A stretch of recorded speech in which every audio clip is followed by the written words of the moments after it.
కాకినాడ జిల్లా ఏ అన్నవరం గ్రామంలో దివంగత నేత మాజీ సీఎం వైఎస్ఆర్ జయంతి వేడుకలు ఘనంగా జరిగాయి. స్థానిక వైసీపీ కార్యాలయంలో కేక్ కట్ చేసి వైసీపీ కార్యకర్తలు, నేతలు సంబరాలు చేసుకున్నారు. ఈ కార్యక్రమంలో గ్రామ సర్పంచ్, ఉప సర్పంచ్, ఎంపీటీసీ పాల్గొన్నారు. 2029లో మళ్లీ జగన్మోహన్ రెడ్డి ప్రభుత్వం వస్తుందని వైసీపీ శ్రేణులు ఆశాభావం వ్యక్తం చేశారు.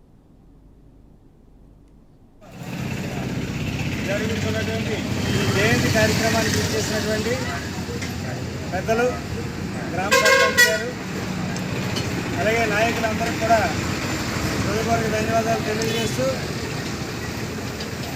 రాజశేఖర రెడ్డి గారి గురించి కొన్ని విషయాలు మనతో పంచుకోవాల్సిందిగా స్థానిక సర్పంచ్ గారిని కోరుతున్నాం.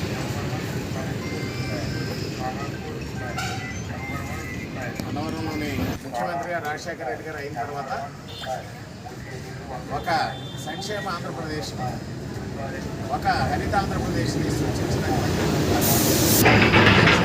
ముఖ్యమంత్రి అయిన తర్వాత పోలవరం ప్రాజెక్టు వెలుగులోకి తీసుకొచ్చి శంకుస్థాపన చేసి భూసేకరణ జరిపి కుడి ఎడమల కాలువలు తవ్వించి ఈ రాష్ట్రంలో ఉన్నటువంటి సుమారు 7 లక్షల ఎకరాలకు సాగునీరు అందించడానికి ప్లాన్ చేసినటువంటి అపర భగీరథుడు రాజశేఖర రెడ్డి గారు.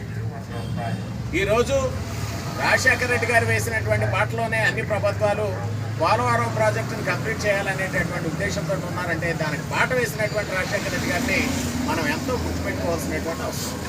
సంక్షేమ రూపకర్త అని ఎందుకు చెప్తున్నానంటే, పేద ప్రజల పిల్లలు ఇంజనీర్లు కావాలా, డాక్టర్లు కావాలని ఆయన మరి ఫీజు రీయింబర్స్మెంట్ పథకాన్ని ప్రవేశపెట్టారు. అలాగే పేదవాళ్ళు వైద్యం లేక